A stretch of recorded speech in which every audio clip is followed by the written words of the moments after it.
Hey, it's EAS Tournament Gaming and I am gonna be explaining the Russia-Ukraine war. This data is taken from Wikipedia, so it might not be accurate. After the collapse of the Soviet Union in 1991, Ukraine and Russia continued to retain close ties. In 2013, Euromaidan protests began over the Ukrainian government's decision to suspend the signing of the European Union-Ukraine Association Agreement, instead choosing closer ties to Russia and the Eurasian Economic Union. In 2014, there was a pro-Russian unrest in Ukraine. The unrest was followed by the annexation of Crimea by Russia in March 2014. Buildup of soldiers along the Russia-Ukraine border has since been there since 2021. Russia says that if Ukraine joins NATO, there will be military consequences. For the last couple weeks, tensions between Russia and Ukraine have risen. On the 22nd of February 2022, U.S. President Joe Biden has stated that the beginning of a Russian invasion of Ukraine had occurred. On February 23, a state of emergency was issued for all of Ukraine, which took effect at midnight that day. Shortly before 6 a.m. Moscow time on February 24, Putin announced that he made the decision to launch a special military operation in eastern Ukraine. Putin claimed that he had no plans to occupy Ukrainian territory. Airspace over Ukraine was restricted to non-civilian air traffic, with the whole area being deemed an active conflict zone by the European Union Aviation Safety Agency. Within minutes of Putin's announcement, explosions were reported in Kyiv, Kharkiv, Odessa, and the Donbas. Ukrainian officials said that Russia landed troops in Mariupol and Odessa and launched cruise and ballistic missiles at airfields, military headquarters, and military depots in Kyiv, Kharkiv, and Dnipro. Military vehicles entered Ukraine through Senkivka at the point where Ukraine meets Belarus and Russia at around 6:48 a.m. local time. There were three axes of advance, from Belarus in the north, from Donetsk, and from Crimea in the south. Just after 6:30 local time, Russian forces were invading via land near the city of Kharkiv. Landings were reported in the city of Mariupol. At 7:40 local time, the BBC cited other sources in saying that troops were also entering the country from Belarus. The Ukrainian border force reported attacks on sites in Luhansk, Sumy, Kharkiv, Chernihiv and Zhytomyr, as well as from Crimea. The Ukrainian Interior Ministry reported that Russian forces captured the villages of Horodish and Bilov in Luhansk. The Ukrainian Center for Strategic Communication reported that the Ukrainian army beat off an attack near Shastia and took back control of the town, claiming nearly 59 casualties from the Russian side. Ukraine Defense Ministry's website was restored. It declared that it had shot down 5 planes and 1 helicopter in Luhansk. Shortly before 7 a.m. local time, martial law was issued in Ukraine. Diplomatic relations with Russia were being severed, effective immediately. Russian missiles targeted Ukrainian infrastructure, including Ukraine's largest airport, Boryspil International, 29 kilometers or 18 miles east of Kyiv. Ukraine closed its airspace for civilian flights.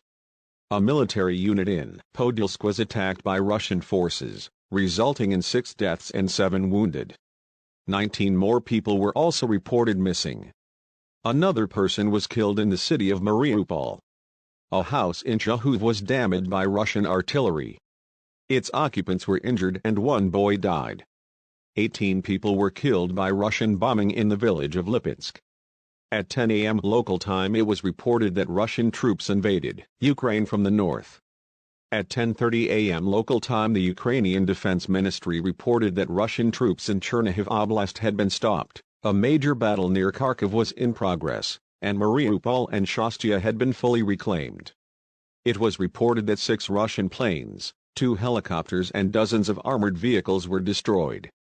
In the Battle of Antonov Airport, Russian airborne troops seized the Hostomel Airport in Hostomel, a suburb of Kyiv. Ukraine troops were launched to recapture the airport later in the day.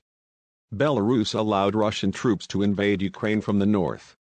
At 11 a.m. local time, Ukrainian border guards reported a border breach in Vilcha, and border guards in Zhytomyr Oblast were bombarded by Russian rocket launchers.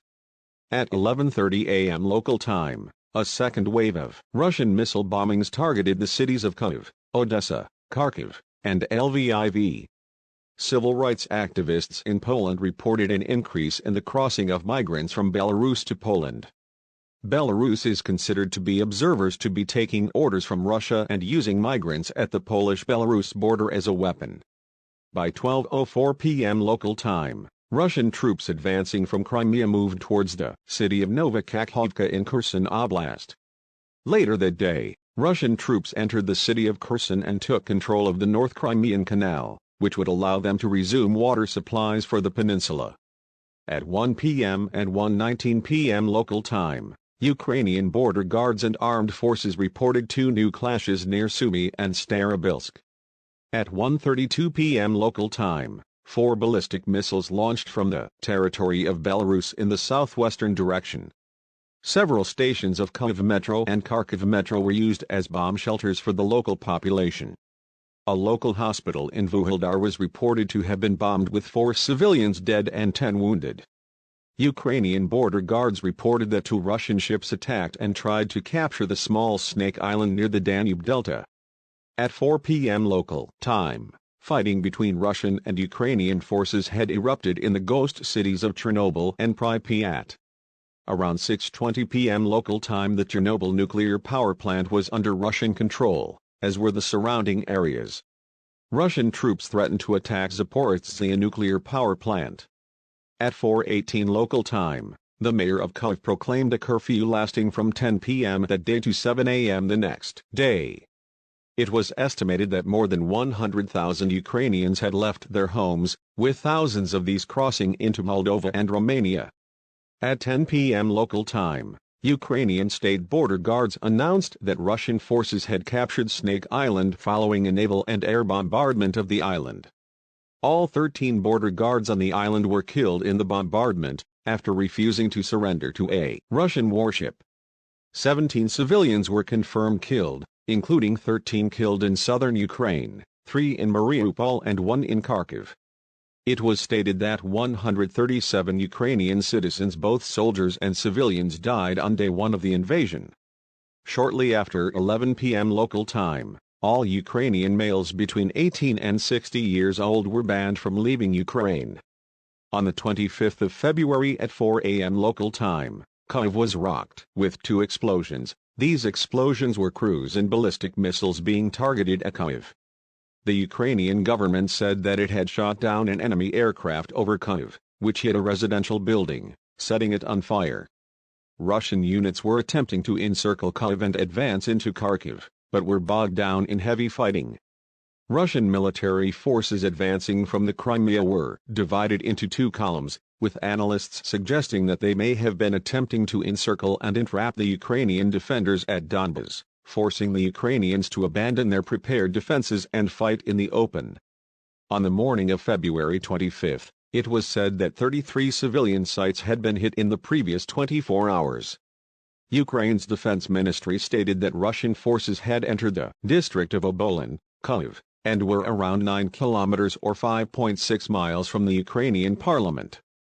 Ukrainian authorities reported that a non-critical increase in radiation exceeding control levels had been detected at Chernobyl nuclear power plant after Russian troops had occupied the area, saying that this was due to the movement of heavy military vehicles lifting radioactive dust into the air. As Russian troops approached Kyiv, Putin called on the Ukrainian military to overthrow the government. A Ukrainian missile attack was launched against the Milarovo air base, in Russia. So that's what's been happening in this war. This took me 2 hours to write, and prayers go out to people in Ukraine.